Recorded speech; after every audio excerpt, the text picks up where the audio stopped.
Hello everybody, my name is JohnnyFerno, and welcome to Death Battle!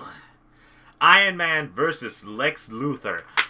Now, as far as I know about these two characters, I know Iron Man the most, and the best. I think he's one of my favorite Marvel characters of all time. I think the only Marvel character that would beat Iron Man for my favorites list is probably Spider-Man, because he is the one I watched the most when I was younger. I saw so many cartoons with him. So yeah, Spider-Man is my favorite superhero of all time. Yeah, and also something to realize is that this is basically Marvel versus DC. At least it's not something like Batman versus Superman. Otherwise, oh my god, everyone would be pissed no matter what happened. So yeah, I don't know that much about Lex Luthor's background. I know that he has been changed a couple of times. Because if I remember correctly, oh well, has he? Because I remember that Superman had an enemy at one point who was like, he was super intelligent but was in a wheelchair. I don't think that was Lex. But yeah, Lex Luthor is Superman's villain. But maybe his most human villain, if that makes sense, because yes, he doesn't trust Superman and all that stuff. But if I remember correctly, it's because he thinks that Superman is selfish for not sharing his powers with the rest of the world and all that stuff. So maybe he wants to prove that humanity doesn't need him, so he constantly tries to beat him to show that we are stronger than you, therefore we don't need you. Stuff like that. And then there was a alternate reality where he killed Lex, and I don't know, it was Justice League. There was a lot of things going on. But yeah, I really like Iron Man. He is my most favorite. I have seen the two first Iron Man movies, and I loved him in Avengers. I've not seen the third one yet, and I've also heard that's kind of but yeah, what can you do?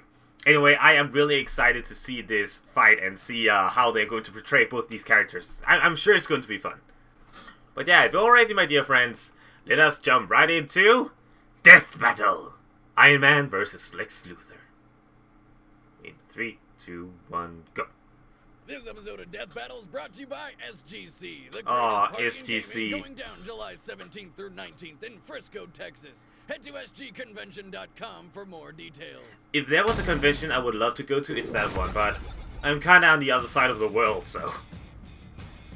Alright, let's hear it, folks. Technology.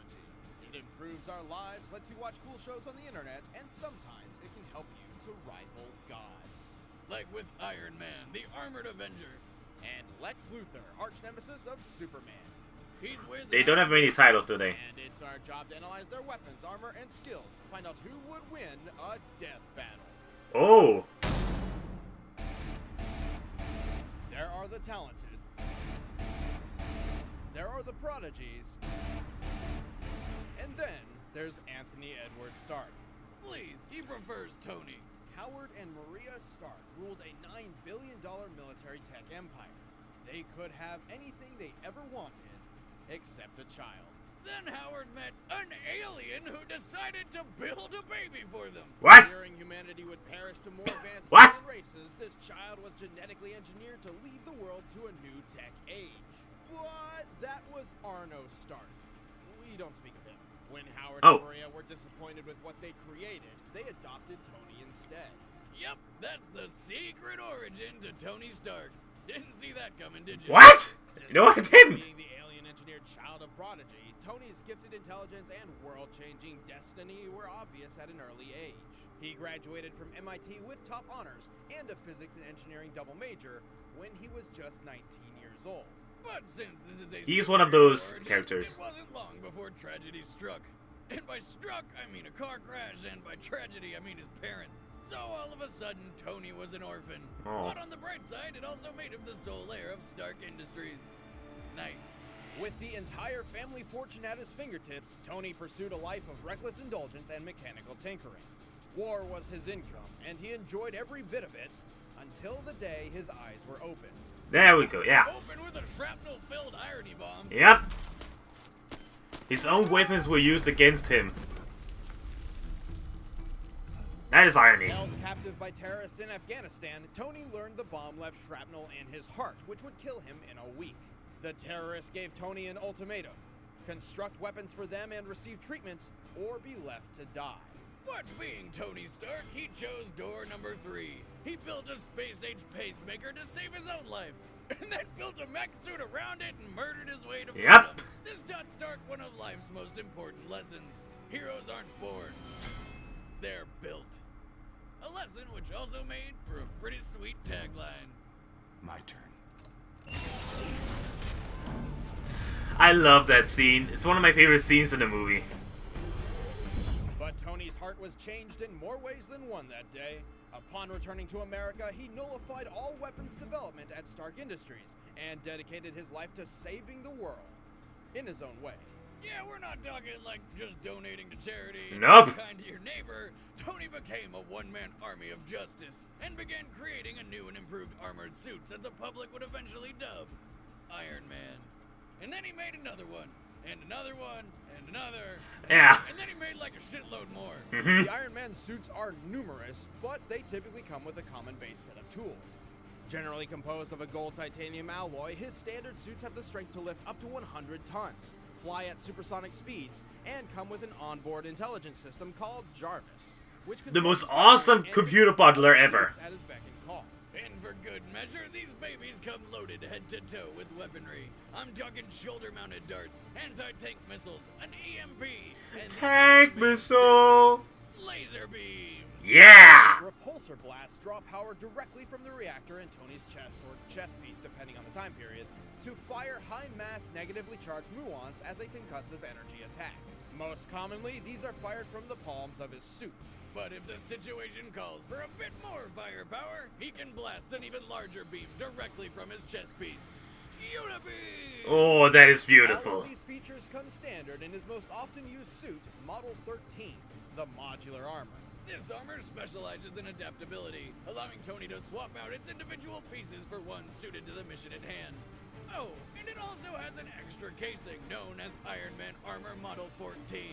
But you can just call it The Hulkbuster. As the name implies, this upgrade was built to contend with one of the universe's strongest beings. With a combination of magnetic and hydraulic technology, in addition to the strength of the modular armor, the Hulkbuster can deliver far more powerful punches and hold its ground against the Incredible Hulk, who is strong enough to lift a 150 billion ton mountain. But his most advanced armor yet comes in the form of his Endosim armor. Part metal, part scary space alien parasite. Tony can summon it telepathically, use it to imprison his foes, and even suck up electromagnetic fields. Electricity. Ooh. It can take hits from Storm's lightning and shoot repulsor beams so powerful they can injure metahumans who are normally able to absorb energy. Oh. Although Tony is a mere man who finds himself fighting with and against unimaginably powerful beings, he has proven time and time again that technology can compete with the world's greatest superheroes. He can survive blows from Thor's hammer, hold his own against Captain America, and move faster than an Extremis-enhanced superhuman's eye can track. Not to mention his suit can actually learn and predict its opponent's next move, and withstand the fury of several nuclear bombs. Wow. Do not underestimate the Golden Avenger. That being said, for all their power, the Iron Man suits are hardly flawless. They've been known to malfunction in life-threatening ways and consume too much power too quickly, leaving Tony helpless. Tony frequently pushes his suit and his body to their absolute limits, and past them. And his reckless headfirst mentality is responsible for landing him in trouble just as much as it is for getting him out of it. This has led to him setting off a civil war between superheroes and pissing off the all-powerful Phoenix Force into killing Charles Xavier. What? Huh? Charles? But he's the Iron Man. And he once built a device capable of releasing 20,000 megatons of atomic energy. That's 3 times more than all of the Earth's known nuclear weapons combined. And then he just blasted it straight into the ground. What? All because he wanted to see what was at the Earth's core. It didn't work out. But Tony's most diabolical nemesis isn't the Mandarin or even Ultron. It's his lifelong battle with alcoholism. Did you say something? What? Tank missile. He made a brand new tank. I've seen the video too many times. Superman is among the most powerful characters in all of fiction. He can destroy planets, withstand supernovas, and fly faster than light itself. What kind of person could possibly be the arch nemesis to someone like him? He'd have to be like a god made of magic kryptonite. Wrong! Nope. Just a mortal man with a passion for business, swindling, and green trench coats. Lex Luthor. Alexander Joseph Luthor began his rise to the top from the very bottom. As a child, he lived in a rundown section of Metropolis called the Suicide Slum. Yes, it was that bad. Oh. Under abusive parents, it was only by sheer willpower that Lex moved on to a better life. Yeah, willpower and some good old-fashioned social Darwinism. His parents died in a car crash when their car's brakes failed, leaving Lex alone. Don't feel bad for a second. He used their life insurance money to get out of the ghetto and start his own company. And he's the one who rigged their brakes! Although founded through some legally questionable means, the infamous LexCorp successfully spread its influence throughout virtually all of Metropolis. In time, Lex came to practically run the city itself. Taking ownership of nearly every media outlet, Luthor's positive public image went practically unopposed. But everything changed when the Man of Tomorrow showed up. In Lex's eyes, Superman was a massive issue for mankind. If humans no longer had to solve problems themselves, they would surely become a weaker race, completely dependent upon this otherworldly savior. I was completely wrong. Lex began his crusade to remove him from the equation, and then promptly insert himself as the ruler of humanity. Lex is a cunning strategist and mechanical genius who prefers to place his opponents in unwinnable situations. However, if physical strength is required, he dons the mighty Warsuit. Must I remind you of my superiority? The Warsuit is a powerful battle armor created by Superman's other arch-nemesis, the alien god known as Darkseid. Oh. And it's been further enhanced by Luthor's own designs. Forged in the fiery pits of Apocalypse, Lex's Warsuit is no ordinary piece of machinery, despite its less-than-sleek appearance. It comes equipped with force fields, gauntlet blades, a giant kryptonite axe, and energy blasts powered by kryptonite generators. It can also fly and has enough strength and durability to go up against Superman himself. Oh. Despite how capable the Warsuit is, you may feel it has an obvious weak spot. Yeah. The giant hole where his head is. But old Q-Ball's chrome dome is actually protected by an invisible force field.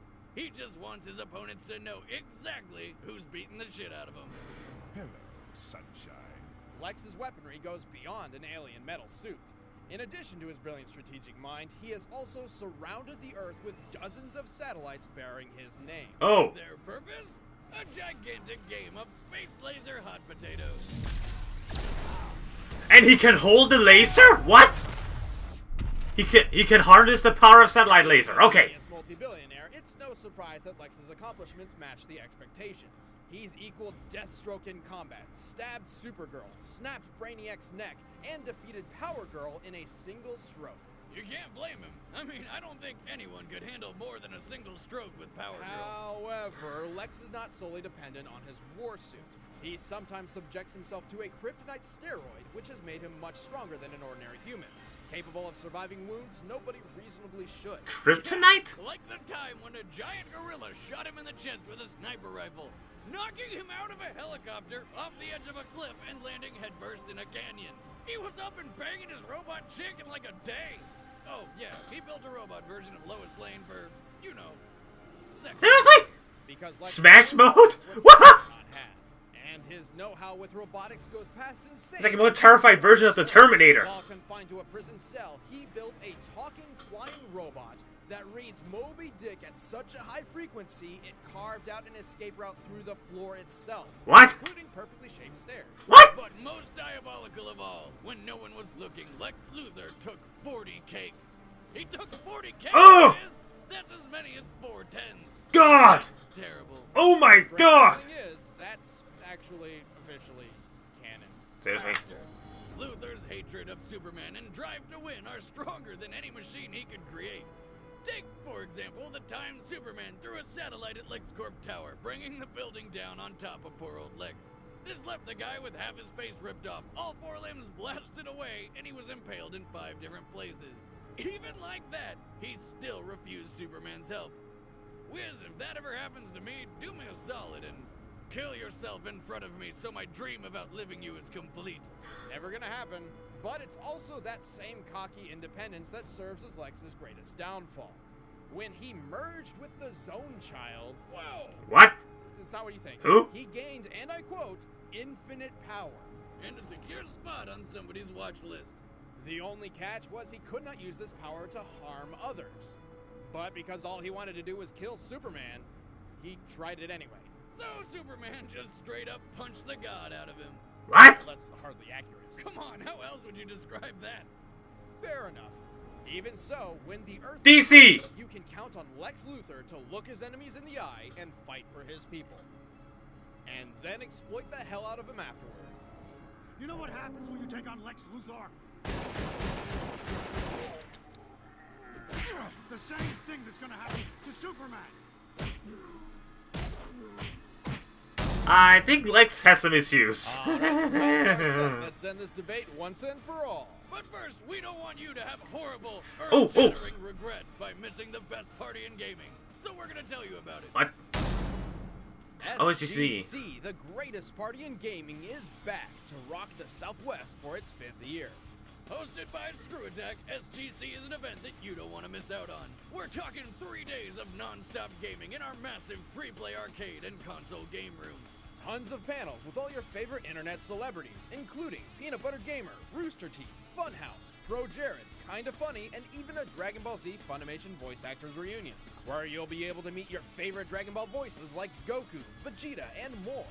Not to mention that we're hosting a Death Battle panel, where we'll be showing an all-new, highly requested episode live. And that's just scratching the surface of what SGC has to offer, so don't miss out on the fun and excitement. Head over Again, I wish I could go, but I live on the other side of the freaking planet. Order your ticket. But first, it's time for a Oh, and pause. I didn't want to forget that before going to the battle. Okay, both characters sound really powerful in their own rights. But they didn't really when they talk about Lex merging with the Zone Child, which is what he gained infinite power, but he couldn't use it to harm anyone. He tried to do it, and then they didn't really explain what happened then, because like it didn't work. It reversed. When I try to think about it, technically I would say that Iron Man has the advantage when it comes to technical prowess. Physical strength? I would say that's Lex because of that kryptonite steroid. Seriously, sometimes I think the guy has a fetish for kryptonite and the color green. But if I would go with my heart, with who is going to win, I would say Iron Man. So I'm going to root for good old Tony. I'm not saying that DC is bad by choosing Marvel, just saying that in this battle I like Iron Man more. Freaking fanboys. Alright, resuming. 3, 2, 1, go!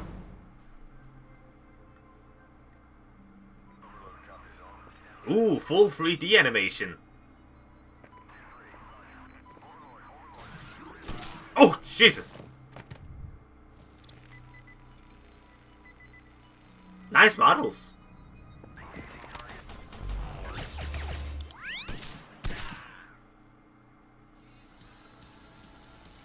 Of course he's listening to loud music while working. Sir, we have a visitor. Suit me up. All clear. The Keyblade? What a joke. Keyblade, Dragon Balls, and... I don't know what that is. Looks familiar. Hands off, Bald. What's that you got there? Oh, yeah. It's mine. I'll send you the bill. It's mine, therefore it shall be me who destroys it. Mind you, the contents of this warehouse belong in this pots. Pepper? I'll forward the estimated damages fee to Hurricane. Great. Be discreet about it. One of us has to be. I like the voice Remember my actors. face, Stark. It'll be the last thing you ever see. Let's go! Come on, Tony. the animation is really fluid. Very nice. The animators at Screw Attack have outdone themselves with this.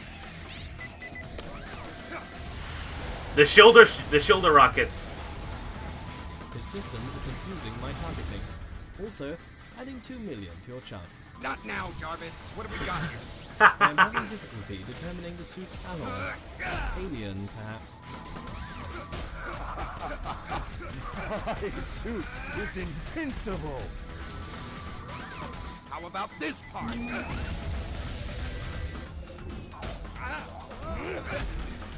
Okay. I thought you were smart.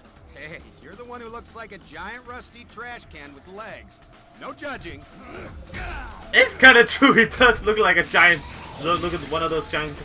Oh, the Transformer! Oh wait, that is Gundam. No, don't get mad at me. I thought it was Transformers, but it is That will Gundam. be a $583 million fee. Whoa, whoa, whoa. That one's on him. There's the giant axe thing. Here we go. Activate the EMP. Yeah, the MP should do it. All right. Come to mama. Not the Batmobile. Come on. Wait, is that the... Exactly, it was the One Batmobile. might actually make a dent in your wallet. What are you talking about? It's just a car. 12 million? Seriously? What kind of car was that? Where do I get one of those? Wake up, sunshine. Model 14. Oh, Lex, you just screwed up big time. You gave him Model 14. Thanks for the fun, Stark. It was... smashing. Oh, that is bad. Oh yeah. No problem, pal. Thanks for the suit. Come on, can Lex work against the robot suit that can hold its own against the Hulk? I mean, it's the freaking Hulk.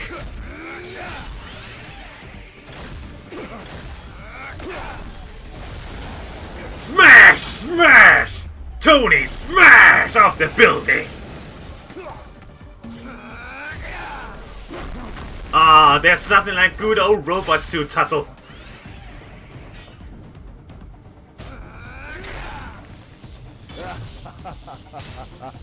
Oh, what's this?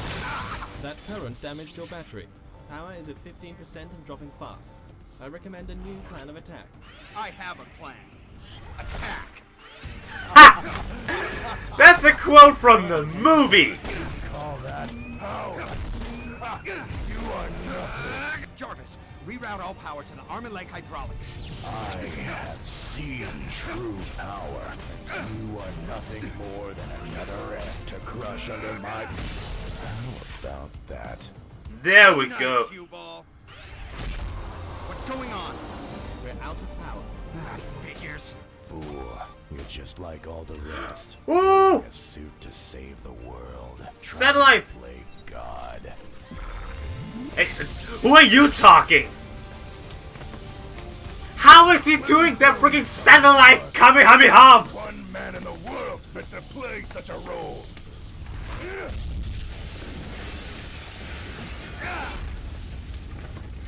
Can the Hulkbuster hold such a blast? Me. Ooh! There's the alien suit.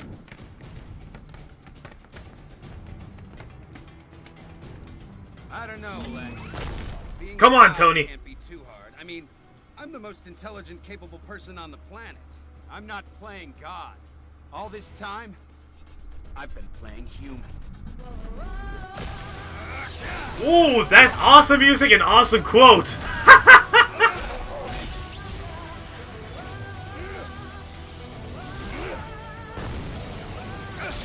Come on, Tony, you can do it! I'll take this. What? Oh, What did you take? Everything. oh my!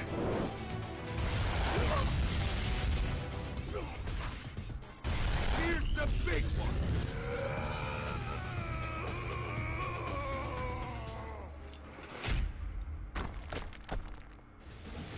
come on, let me hear those 2 words. That was Pepper's building, wasn't it? Phone call from Miss Potts. Tell her I'm not here. I'm jogging. Already answered, sir. Tony, Hi, Pepper. How are you? why did Jarvis just deposit Ah, come on. Ah. collateral damage? I'm not here. I'm jogging. Wait, yes! I thought... Both Tony and Lex possessed incredible pieces of technology, but only one was naturally prepared for anything. Although it's true that Lex could trade blows with Superman in his war suit, the only reason he ever lasted as long as he did is because many of its weapons are based on kryptonite. Yeah. Great for battling Kryptonians, only okay against everybody else. Yes, the warsuit could take hits from Superman, making it more than a match for even the Hulkbuster's power. But even against the very enemy it was designed to kill, the warsuit only lasts so long. Iron Man's greatest advantage was being able to adapt his strategy by remotely summoning and changing suits. The Endosim in particular could counter nearly anything Lex could throw at it.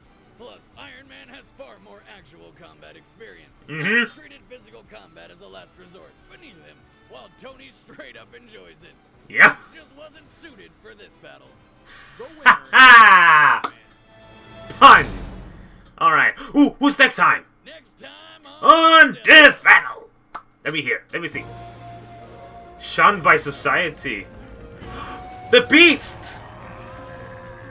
Who is Beast going up against?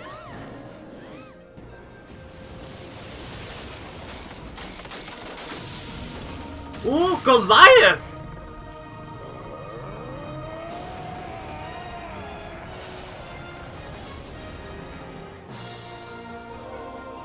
Beast versus Goliath. That'll be interesting. Alright. Fade it out here. Did you enjoy this? Alright, that was a great battle. If you wonder why at the end of the battle I went, oh no, I thought it was because that since Iron Man seemingly won and he began talking with everyone else, I thought Lex was going to come out and be like, screw you, and bam, dead. But no, just little screwing around. I like that a lot. That was a good battle, and Iron Man won, yay! Iron Man is probably my most favorite robot suit guy, my most favorite, robot suit guy in Marvel. Just, I really love Iron Man. I think he's awesome. Tony Stark is an amazing character. But yeah, this was a great battle. Really liked it. The 3D animation has been really good. So, yeah, I'm glad that worked out. I hope you, so anyway guys, I hope you enjoyed this reaction. Tell me in the comments below what I did good, what I did bad, so I can improve myself as a better reactor. So anyway guys, thank you very much for watching. My name is Johnny Fireflame, and I'll see you guys next time!